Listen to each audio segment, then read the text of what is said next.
Welcome back and welcome to the One More K podcast. We are on episode number 38. And as usual, good morning, Ned in Singapore. Hello, Ned. Good afternoon, Marcus, all the way on the other side of the world. Good evening, actually. It's 8:20 p.m. So it's still late. And of course, good morning, Vlad Ixel from Perth. Good morning, mate. Good morning. Yeah, I'm pretty much the same time zone as Ned, so I'm already lunchtime almost. Exactly. So we're super happy to have Vlad join us. I mean, I met you a few weeks ago in Chamonix, France. It was great to catch up and actually finally meet you in person. You are, I would say, almost a legend by now in Asia. You have done so many great races. It's almost hard to list them all. It's when you go to your website, I think you have them all since 2013 listed up, and all the ones that you won are marked in green. And there must be 40 or 50 or 60 races marked in green. It's hard to comprehend what you've achieved in the last decade. And you're not that old, actually, so it's pretty impressive what you've done. So congratulations to all your achievements, first and foremost. You have a great running career, and also for this podcast, interesting enough, you are a founder and CEO of BIX Hydration.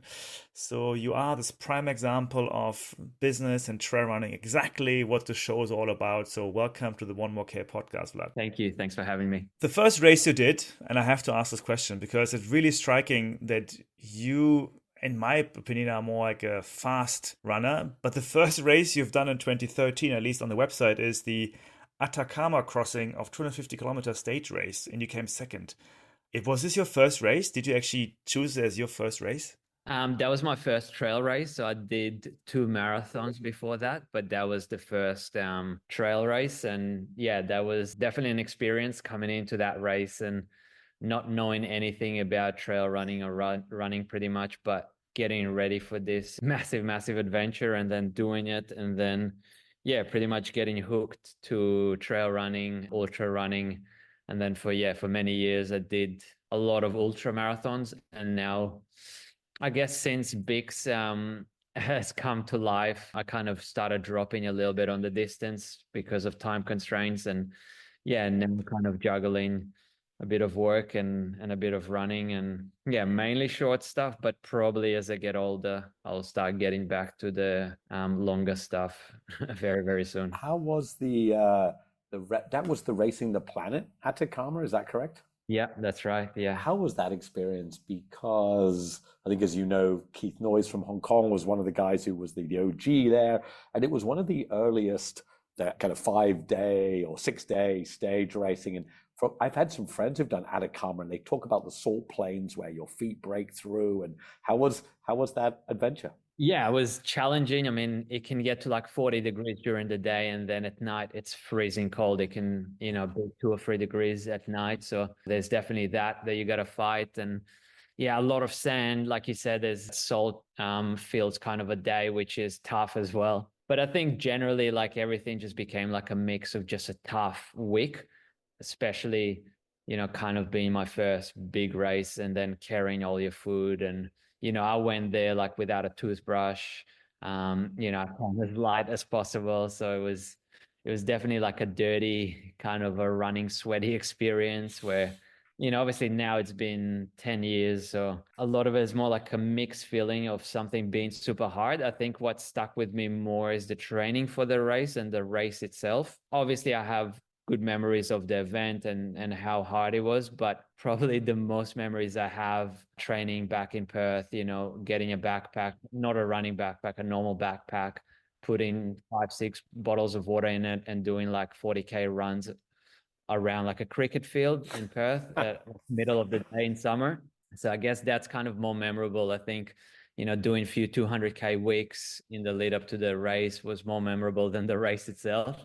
I don't know why the training is more memorable, but the event was fun. It was kind of like a lot going on at once, where like the lead up to it was more spread out. And, I have a lot more memories from the training, where the race was it's just so much going on. You start the race, you start the stage, you finish it, and then it's all about like trying to get some food, trying to warm up your dehydrated meals, trying to, get some water, trying to like, wipe your body down from all the sweat and the dirt. And then, trying to get some rest, and then the next day starts. It's kind of like, yeah, this messy week of endurance, of trying to get rest, of trying to get food, of forcing down food as well, because you don't want to eat too much. And yeah, that was definitely an experience. Like, I think I would have done more of them.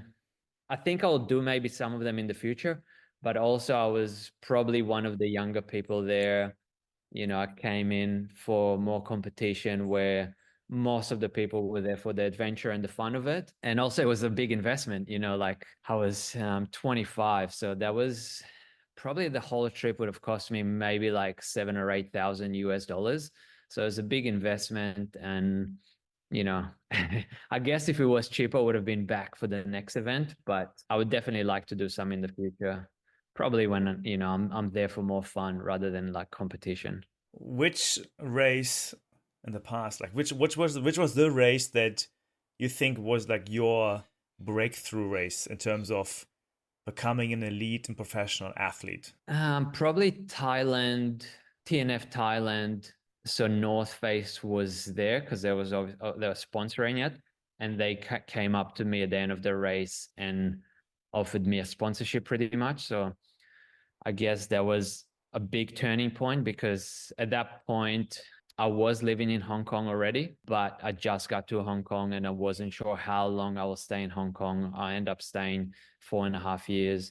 But that was the point when I realized, yeah, I'll probably stay in Hong Kong for a couple of years now that I have a contract with the North Face, which was North Face Asia out of Hong Kong.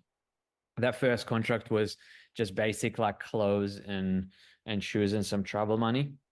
And then my contract got better years, like the next year, after some more results. But I think, like, I get always like asked what was like a good race for me. I think my goal was always just to keep racing, not to get injured. So I've never put like, except probably the Atacama Crossing, I'd never really build up to a race properly. I just race a lot. Even now coming back out of Europe, I did 10 races in 13 weeks. Obviously, I could have picked two and tried to really do really well at them, where for me, volume was kind of more important. So yeah, I guess like breakout race was that, but it's hard to kind of pinpoint like a really good race. But I mean, also you're very humble there. The races you did in Europe, you always came top three, or even, I mean, you won most of them. So I don't know how you could have done better than that. No, I think like, that trip in Europe was mainly the short races, which are super competitive. Like the level of trail running right now in Europe and everywhere in the world is way higher than when I started trail running. But I think I always did like the shorter distance, where they were a tiny bit less competitive than like the main distance of the race, which usually is a 40 or a 50K kind of a distance, where I was doing the 25s or 28K races. And before, I know Marcus is itching to talk about BIX and building a nutrition brand. I'm super interested too. But I lived in Hong Kong for 8 years. I would just love to hear maybe your thoughts. Most people, if they've never been to Hong Kong, think, oh, it's just a big city. And you land there. And I sometimes think of it as the greatest trail running city in the world. But I would love to hear you, any reminiscent thoughts, Vlad, about your trail running experiences in Hong Kong. Yeah, I mean, I loved Hong Kong. I think that I had like really good memories of Hong Kong. So me and my wife left Hong Kong just before the protest, just Sure. before COVID. So we had like really good memories. I know, things probably have been a bit tough for Hong Kong in like 2019, 2021, 22. So we left before that. So we had like this really cool memory of Hong Kong, a lot of trail races, a community that was not super competitive, really fun community to be around. Like I think like, when you go to some other races, there's a bit of tension at the start line. Could be a bit of tension at the finish line, where it doesn't happen in Hong Kong. The community is just so nice, so happy, just there for fun, which was pretty cool. But then, yeah, also like living in Shan Wan, which is pretty much central Hong Kong, running through a lot of people for 1K, and then being able to do a 50K trail run and not seeing anybody was pretty amazing. Obviously the amount of elevation there is perfect for trail running. It's a little bit more specific. So I think like living in Hong Kong is very hard than racing in Europe, Sure. just because you become like a really good stair trail runner, which, a lot of Europeans that come to Hong Kong struggle because of all the stairs. But yeah, Hong Kong was incredible. I loved pretty much every minute that I was there. Obviously, there's the downsides of Hong Kong, like, noise pollution, light pollution, space and stuff like that. But yeah, my 4.5 years in Hong Kong were incredible. Made so many friends, made so many connections. Was a big kind of starting point for BIX as well. So it's where I met my wife as well. So like, you know, and I love it. Like, I still go back to Hong Kong 3 or 4 times a year now. And it's kind of like really nice for 2 weeks, but then kind of third week in, I'm kind of like, yeah, I'm ready to go home. Hong Kong has changed a lot. Like I feel Hong Kong has definitely changed in the last few years. So it's a bit of a different vibe there right now. Hong Kong was, I would like to say, like the second biggest place for trail running after Chamonix for many years. I don't think it is anymore. Like I feel there's other places that outgrown Hong Kong, but it used to be, Hong Kong 100 was one of the biggest races in the world. So many big races, so many good elite runners coming in. A bit less right now, which is a shame, but the Hong Kong's got so much to offer in terms of trails, events, accessibility to trails. Isn't it? Well, I'm glad you enjoyed it. I turned up there in '92, and I saw 1990, and I saw this thing called the Mackelhouse Trail, and I stumbled on it, and I was like, "What is this trail? I'm glad you enjoyed it. It is one of the most, as you say, amazing trail cities. It is incredibly challenging for the city today, but I'm glad you enjoyed it. But Marcus, maybe I'll hand over to you to talk a little bit about the business side. Well, before we go there, I actually had another question about the sponsoring athlete side, because you were, I don't know, maybe the first, not sure you can tell us, but I came across you and yeah, mid 2016, something 17, when you were, I think, a North Face athlete. And I was wondering to hear from you how you have seen that model change, adapt, grow. To just last week, few weeks ago, UTMB, we saw each other, and it's I feel like there's so many sponsored athletes, there's so much money coming into the space for athletes. How have you seen that change over the last 8-9 years? Yeah, I mean, I would like to think maybe I was one of the first like fully paid athletes in Australia and in Hong Kong, probably. It's definitely like, I remember like talking with North Face about, so my first year contract was some travel and some clothes budget. The second year, like, we kind of talked about it, and I was like, look, I just need you to cover my rent. So that was kind of like, my kind of payment. So I was getting the same amount as what my rent was in Hong Kong. And, and then it just got better and better with every year. I think obviously right now the sport is so big. There's so much money, so many professional athletes.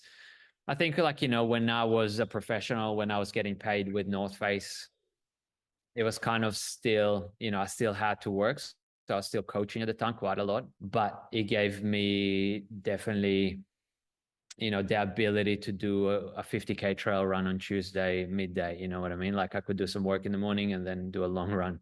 So that made it, yeah, really, really good in a way. I think that right now the sport is just like next level. So back then I just did what I needed to do well in Asia, and North Face was really happy with that. But then when I went to Europe back in those years, I didn't do amazing, but North Face is like, fine, let's just do another race in Thailand next week, or Taiwan. So they really focused on me doing a lot of races around Asia, and that kind of worked well for me. It wasn't that competitive, so I could just keep running an hour and a half to 2 hours a day, and that was enough.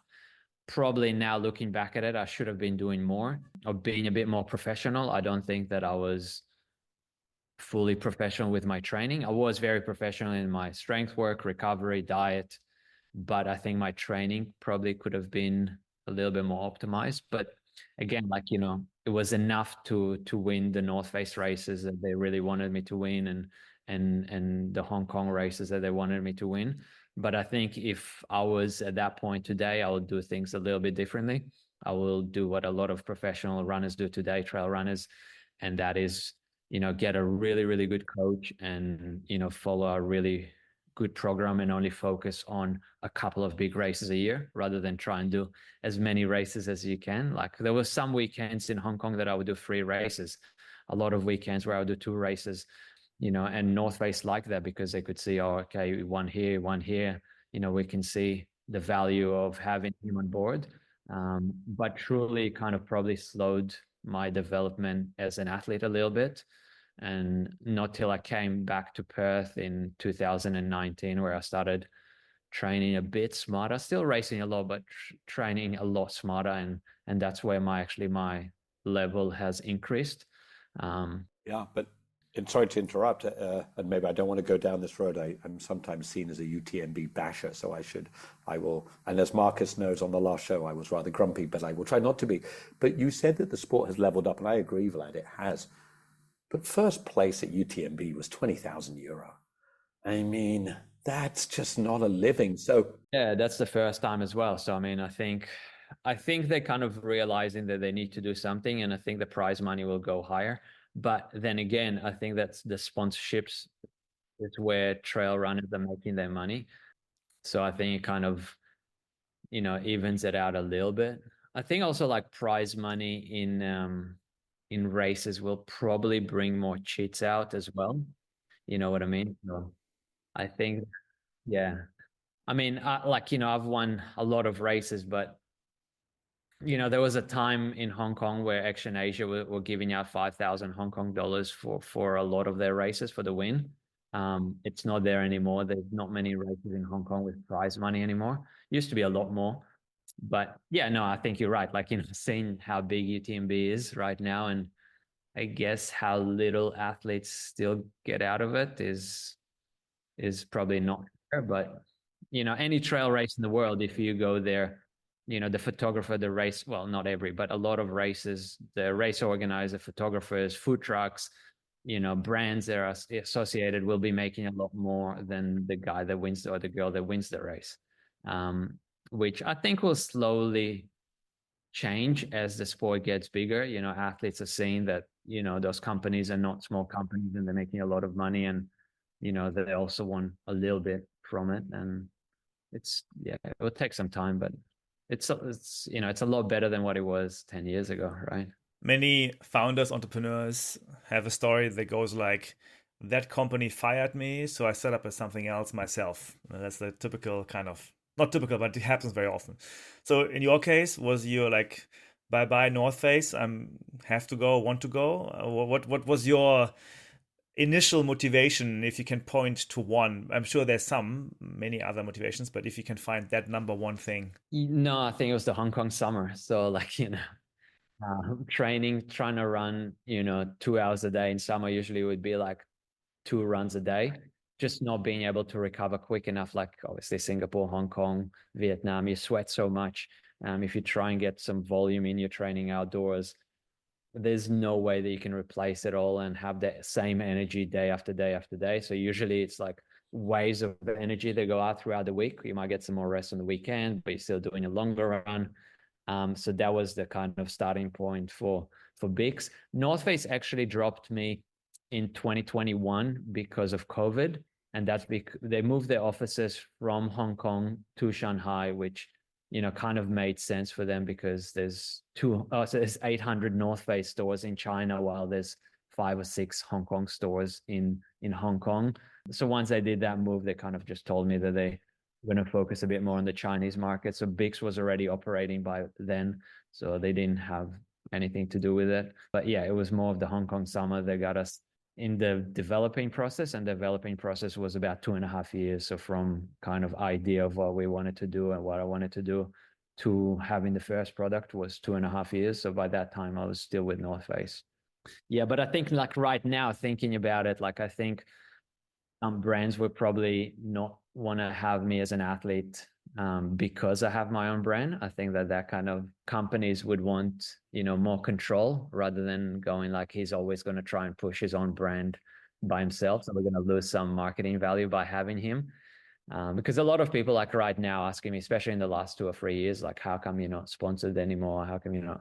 I think companies would just be like, we're kind of not sure about this guy. He's getting older. Got his own brand. He's doing his own marketing. We don't want to be like a second company to his marketing things that he does. I think it's okay with, I don't mind. So, and so love to hear more about BIX. I have started a couple of businesses, and one of the hardest things is to name it. How did you name BIX? So pretty much the company was started by me and my wife. My wife, Silky, she's German and her surname is Bender. So we got the B from her surname and the IX from my surname. And yeah, it kind of worked well. We do get like a few people kind of asking, is this with BIX? Because Australia's got like a bit less now, but with BIX was massive in Sure, Australia in the 90s. sure. A lot of people kind of ask about that. But yeah, kind of end up with a good short name that meant, the combination of both founders. That's Yeah. great. And there is no right name. It's just that finding a name can be, you're like, is it this? Is nothing perfect? But when you know it, you know it. So I'm glad to hear it. Do you think you always wanted to set up a company, or was it literally, hey, it's hot? Like we talked to John Ellis, and John Ellis, his famous quote was he was running naked up Sunset Peak with everything hanging out, and he thought there must be a better way in life than this, and therefore started the most amazing running shorts in the world, T8. Did you always want to be a founder, or was it just it was too damn hot and you thought, I've got to solve this? I think it's a combination of two things, to be honest. Obviously, it was too hot. I was already supplementing with pretty much everything that we have in the BIX recovery tablets on their own, in separately. So, and then also kind of, I was at that point, I would have already been coaching for about 5 years. I had 40 clients. I kind of felt like the ceiling was very, very low there. The challenge was kind of like going down a bit in the last few years of coaching. When I started coaching 2015, online coaching for trail runners was so new. So it was fun. It was, developing runners, working with runners, setting it all up was really fun and I really enjoyed it. And then I think as time went on and just became maybe too easy in many ways. And I just was looking for a bigger challenge. And, realistically, the ceiling for coaching is very low, where the ceiling for a nutrition company is endless, realistically. Yeah, I think that was the combination of the two, kind of wanting something a little bit bigger for the future. Also knowing that, I'm one step away from never running again. And because I was sponsored by back then, and knowing that I'm still so dependent on the sponsorship money that it's a nice feeling to have it, but it's, that you one step away from never running again and losing that sponsorship right away. So I think it's probably a combination of those three things that kind of made us start it. And, when we started BIX, I don't come from a finance world. I don't have much understanding of economics and stuff like that. So the product that we created, it technically did not make any sense because it was too expensive to produce and we had to sell it for a low price. So, it wasn't a very profitable product. If you have a look at other nutrition products out there. So yeah, that was a big learning curve from us, but that also showed that we wanted to do something from a different reason. Like we didn't kind of like sit down, how can we make the most money, as was more like, how can we create the best product and then solve the financial side of things, which obviously we're getting a little bit better at now, but yeah, still a big learning process for us. BIX has been going on for 4 years now. We launched exactly when COVID hit. So January 2020, we had like a really good month, the first month, and then February, March, COVID hit and everything kind of slowed down. So I feel like the first year and a half, especially because we were more focused on Hong Kong, Asia, and Australia, they got, I guess, the biggest lockdowns. So it wasn't like another year and a half till we started like moving forward a bit quicker and operating at like, a little bit better. But yeah, the company started from those three things and then zero knowledge about business as well. Well, I'm glad you have a German business partner. That's always good. Yeah. But Yes and no. Like, yeah, it definitely is great for like, communication because we manufacture in Germany. But then again, she's also a bit scared as well. So I think that's you mean Germans are risk averse? No, that can't be right. so it took us a really long time to get the first sample. So we we want those 12 vitamins and minerals in one tablet. We sent out a lot of emails to manufacturers in Germany. A lot of them said, no, it's impossible, no replies. One did send a reply and they're like, yeah, we can do this sample for you. It will cost you a lot of money. And my wife is kind of reading that and going like, I don't think we should do it. Where I'm like, no, let's give it a try. So I think we balance each other really well in that sense. I was wondering, If you compare the last 4 years in founding and growing BIX to 4 years of crazy ultra running, what is harder? Definitely BIX, because I think like, I never really lost sleep over running because it was very basic, wake up, train, where BIX, there's a lot of like question marks. You bring out a new product, there's a lot of doubt in your head. The investments are not small. You can invest 100,000 euro into a new product, and it, yeah, it might not be a lot for like a Hoka or a Nike, but like for a small company is a lot. So like, is this going to work? How is this going to be accepted? So definitely, I've lost a bit of sleep over those kind of things, where running was a lot simple, like, especially like the way that I was running with doing a lot of races. So I knew, all right, well, if I have a bad race, I have another race the week after, the week after, the week after. Yeah, I guess if I was doing only 2 key races a year, then I might have been more stressed about it. But yeah, running wasn't as stressful as having a company. I mean, look, I think Marcus knows my answer to this. I mean, I think ultra running is multiple hundreds of times easier than being a founder, because when you're a founder, you can try really, really, really, really hard, and ultimately, whether the company fails or succeeds is on you. But there's just random stuff that happens that may not happen in running. You train more, you train harder, you train smarter, you win more races. It's kind of straightforward, not straight, because random stuff can happen. But what has been, if you think about BIX now, maybe I always say, so I had a journey where I built a startup and it did really well, till it then did really badly and closed. So I say it was highs of highs, lows of lows. What's so far been your high of high, and what has been your low of lows? I think the low is definitely COVID. But then again, like, I'm pretty happy that it happened right at the beginning. Obviously, getting hit with COVID now would be a little bit harder than back then. So in that sense, I'm pretty lucky that it happened back then. I think like I wouldn't like, obviously the highs could be like a big distributor order that, I'll be, jumping out of my chair for, where I don't know, the lows haven't been too bad so far, but that's also because we've been doing things very, very slow and very conservative in the way that it's all, just sell, use the money, buy more, sell, buy more, produce new product, develop new product, sell them. So it's been, a very, I guess, like simple operation, which means that things take a bit longer, but also a good thing because we can learn. So I can't say there's been like too many lows or specific highs, but definitely when you get like, big distributor orders, that's a big, big high, especially for me, especially at the beginning. I mean, I saw Lecker on the back of my ultra running too, and I'm wondering if being an ultra runner makes you more consistent and steady entrepreneur. So I think there's two ways of doing it, right? I think there's the like a business like BIX, if you just stay consistent with your marketing and kind of go slow, it should work. There isn't like massive risks. We're not trying to reinvent the wheel in many ways. We're just trying to improve on existing products and, do a little improvements that we can in the nutrition space.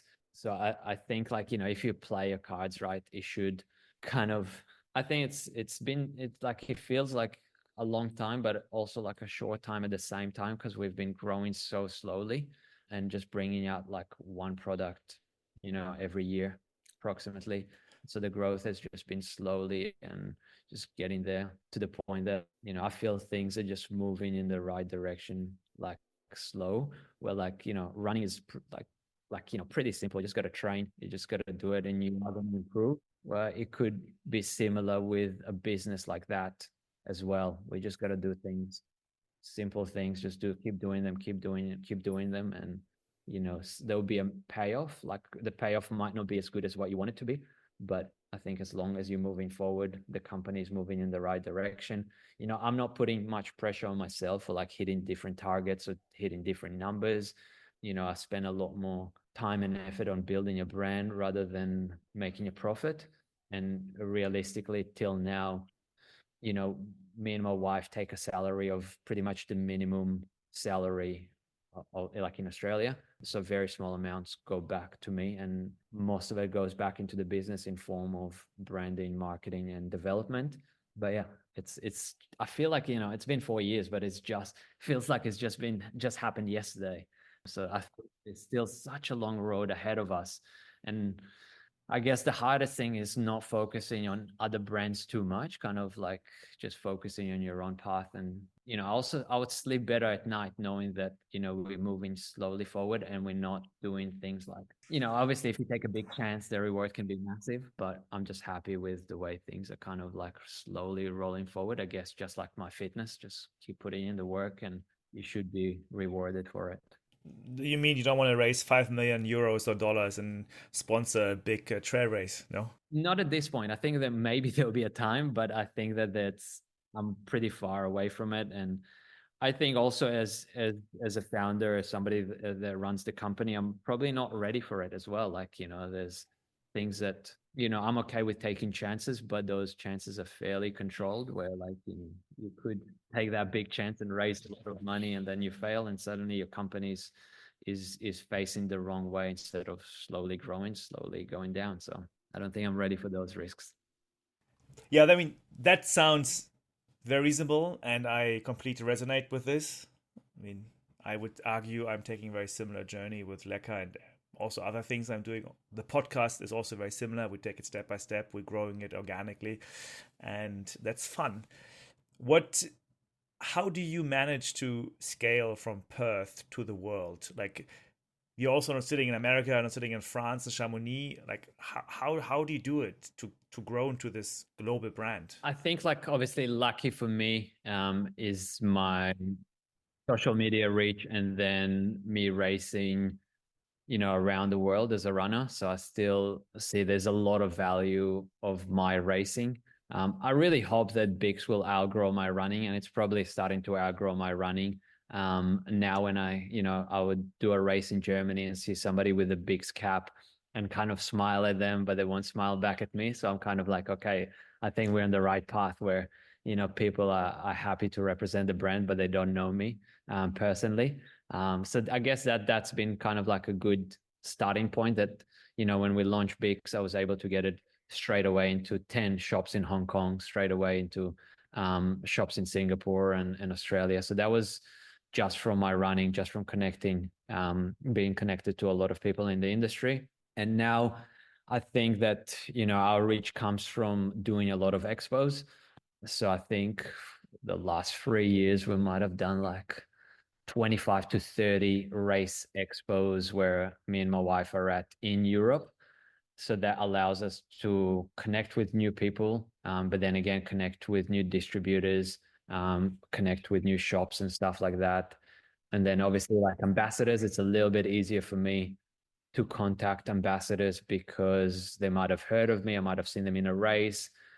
I guess if you send a good runner, you send him a DM that they get so many of about trying your product, they might not reply, where there's probably more chance they're going to reply to me, which just comes from, being, I guess, an elite runner still. And being in this space for the last 10 years. So that really, really helped. And that's the only reason, like, I think it'll be really hard to start a nutrition company unless you have a lot of money without having those connection and links and still creating connection and links.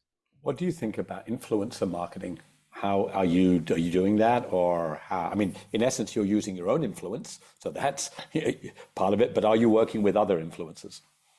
Yeah, pretty much athletes. So I don't think we have too many of like proper influencers because we're still trying to target a little bit more of the trail running market rather than the general market. But yeah, we're definitely working with a lot of athletes. It's a hit and miss. And like, I think as an athlete myself, I understand sometimes that you might expect a lot more from an athlete, but get not much. And it can be tough sometimes. Like, we've sent big packages to athletes and got pretty much zero value out of it, marketing value out of it. But I think it's just part of the game. And, I think we're at the point where like right now, nutrition companies are paying athletes a bit of money where like, you go back, 5 years, no nutrition company would have paid any money to a trail runner, maybe the top few runners, but not hundreds of them, where now companies are paying athletes, trail runners, a fair amount of money to kind of advertise on their platforms and be associated with them. And we're at that point as well. We've started paying some of our athletes, and not life-changing amounts, but athletes are expecting it now, because if you don't, some other brand will. And if you want to be associated with an athlete, you kind of have to. But is it, so I'm fascinated by content marketing. What I realize is in the, olden days, 57 olden days, it really was, if you win, you get sponsored. If you don't, you don't. But today, the person's capability to use their influence, their way they tell the story, like my favorite athlete of all time, pretty much is Ricky Gates. Don't know if you've watched Transamericana and all of that. That guy's not winning races today, yet to me, or if we look at, oh my God, how do I forget his name? The flowing head guy who never wore a shirt. Those guys, to me, really represent the influence. How do you think about, because is it fair to say it's no longer just about results? Because somebody could win, but nobody really cares.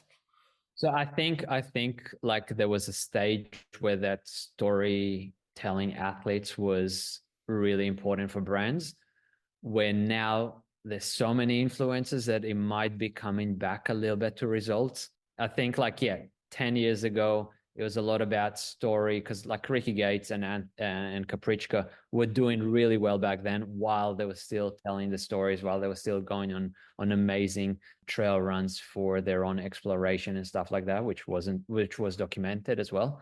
And I think that it moved to this storytelling stuff, but it might slowly start coming back a bit more to performance, only because you might get your stories from a really good video creator that is not an elite athlete anymore. So I think it's just a balance of, and it's a tough one, but I think it will come back a little bit more towards results. And, companies will always look for project athletes, but those project athletes don't have to be out there racing as much.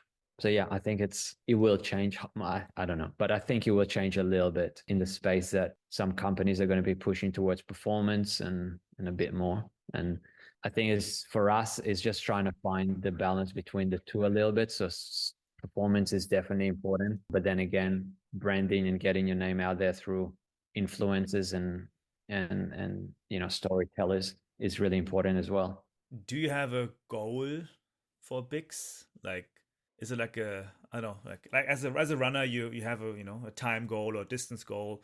Do you have something similar for BIX? I think the main goal is just to create good product. Like there's no numbers goal, there's no growth goal. Maybe I should have, so we can operate properly. But I think that, my goal is just to create a good product and a healthy brand. And I wish there was a goal. Maybe I should sit down and think about it better. But Vlad, I love it, man. Like having been in the VC world, hey, look, ultimately it was on me. I'm not saying that the VC world sucks, but it can suck. Every world can suck. If you think about it long term, what you're doing is the right thing. Got a great product, a great brand. The numbers are meaningless. They're only a result of product and brand. I used to think, sitting dreaming about an outcome doesn't create the outcome. Sitting dreaming about, hey, I want to win UTMB doesn't. Got to go out and train. Sitting dreaming about building the best nutrition company in the world, or being $1 billion. Do your thing, do it the right way, do it the way that's good for you, man. And it'll be what it will be in the end of the day. Yeah, I think it's a very early stage for the company. So I think we're pretty far away from, also we only really employ one person. So it's me, my wife, and another person. So I guess we don't have much pressure on numbers at this point. Maybe down the track when we do have some employees and, a lot more rental space that we have to take on, there might be a bit more pressure and some numbers that you need to kind of hit to keep the business, alive.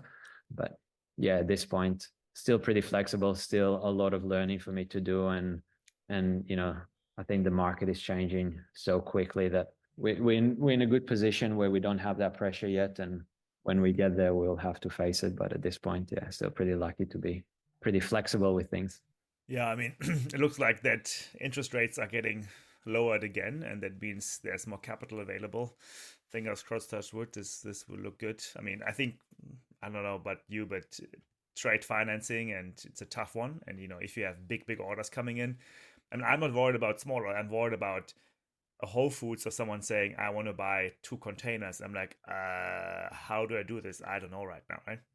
That's when things get more serious, and I think that's where cheap capital makes the life a bit easier. But right now it's quite expensive, so you got to be very careful. Look, I mean, I think like if somebody really wants your product, there's always deals to be made and how you do it. And maybe it's only released to an X amount of stores and it doesn't have to go to all of them straight away.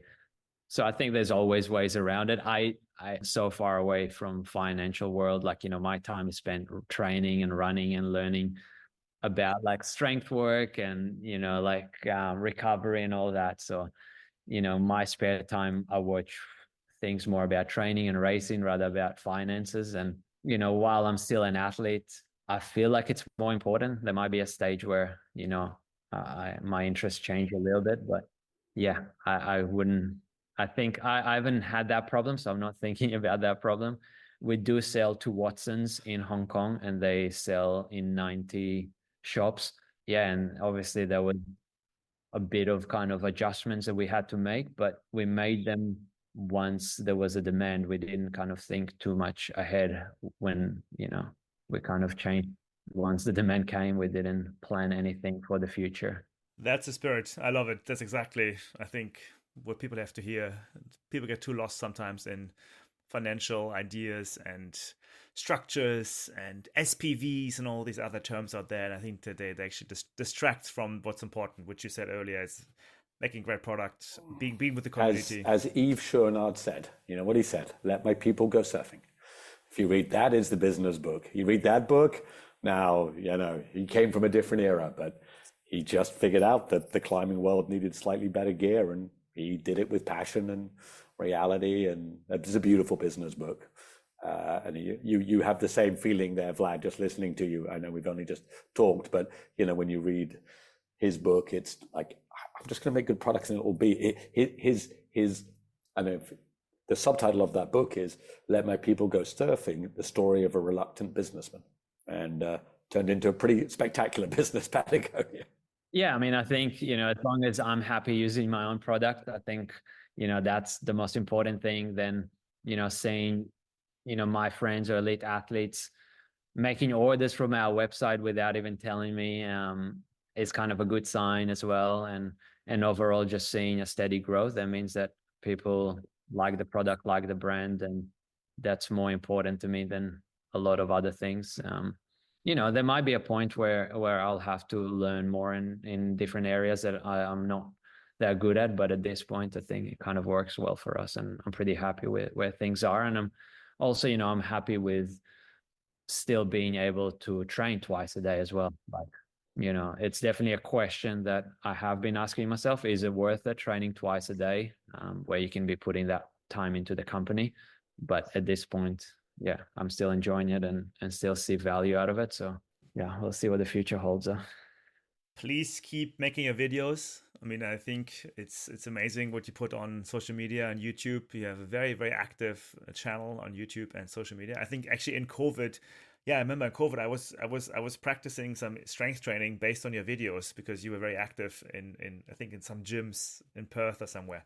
And yeah, I got to know the gym you were in quite well because of the machines and everything, and looked very familiar at some point. Yeah, I mean, I think that's also kind of something that I, as a coach in the beginning, I was kind of like almost like keeping my secrets away, where I've learned a few years ago now that it's more about sharing your top secrets, and you're going to get clients. So, a lot of strength work that went only to my clients for many years, I kind of decided to share it with other people. And the amount of coaching requests that I get till this day, I probably get, a request every single week from at least one person about coaching. Obviously I don't coach anymore, but it just shows that, when you put your good stuff out there, people will come, people will benefit from it. And also, appreciate the fact that, because everybody's trying to sell something, where this is more like, all right, I'm going to give some value first and then get something in return, maybe, or maybe not. It doesn't really matter. Exactly. That's why we do the One More K podcast, to spread those stories. We take no money. We do it for fun. Thanks for joining us. Really appreciate you taking your time out of your busy running and a bit of working schedule. So appreciate sharing all the lessons from BIX, and super excited to see what's going to happen from your brand, from Australia, Hong Kong to the world. And yeah, good luck to, of course, to your family as well. A super nice wife you have, super cool. So it was good to have you here. The last part of the show is actually Ned's little drop of wisdom. So Ned always prepares a little poetry, which he wants to share with the world. So I'm handing over to Ned. Please, over to you, to your drop of wisdom or inspiration, or rant, depends on the time of the day. Yeah. No ranting today. And this is a rather light-hearted one, inspired. I think some of you know I like to run in these rabbit running shirts. This is a little poem about why I do that. This one's called Donuts. Donuts. Do you run with your legs or your head? Does how you feel make a difference? Does your mood matter? Does what you wear make a difference? Well, for me, it does. I always wear a rabbit-collared running shirt when I run. I have 10 of them, all different, all amazing. I have an oversized Hawaiian for a shirt for my long, slow run. I have my stripy one for my fast run. I have my plaid one for work days, and my Western States orange one for race day. But then I saw they had a donut one, so I got a donut shirt. It's a shirt with colorful donuts on, lots of them. So cool, so different. I put it on, it fits great, it looks so cool. And I'm the only one running in a donut shirt. I go out, people smile, I smile. It just feels so good. The kid points and laughs at me. People nod, people stare, people look quizzically. Is that a man in a donut shirt running? And I feel lighter, faster, better, cooler. Hard to believe, I know. Life is too short to be serious. Seriousness sucks. Be different. Run in a donut shirt, or eat donuts, or smile, or go for a run. But always, always laugh, because life is short. Go run. Ned. Thanks, Ned. You inspire us to make some donut-flavored nutrition products now. We'll see. And Vlad, I didn't mention, but I listened to David Roche finishing Leadville and eating 100 gels in 16 hours. I don't know if you saw that, eating 500 calories an hour. I was like, Jesus, I normally take 200. So I have tried BIX. It's a wonderful product, but obviously I was using Leca gels. I had like 20 of them. And I put 20 gels in like 6 hours on a run on Sunday. And I was like, how do dudes put in 500?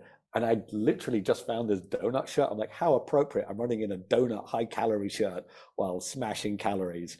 And I really noticed that people were like, is that a dude in a donut shirt? That's ridiculous. Anyway. Yeah, I think it's kind of like trail runners trying to be a little bit different than road runners. So I think it started with the 5-panel caps, and now it's moving to bucket hats and the rabbit dress shirts. They're kind of trail runners are trying to kind of like, hey, I'm not a road runner, maybe run a little bit, but I'm different than those marathon runners and 10K runners and half marathon runners, which, yeah, it's a pretty cool thing about trail running is that, I got to make sure I wear the 5-panel cap so people know I'm not a road runner.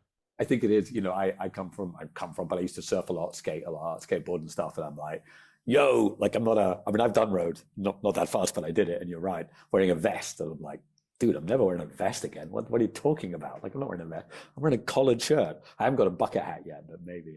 But you're right. I think there is that different vibe. But anyway, Vlad, it was a pleasure, man. Like, seriously, I followed along, and particularly when you were racing in Hong Kong, because I spent a lot of time in those hills. And hey, good luck with BIX, man. I love how you're building it with just like a soulful way of doing it. And yeah, I think if you just keep doing it, it'll, as I say, it will be what it will be, but I hope it will be great.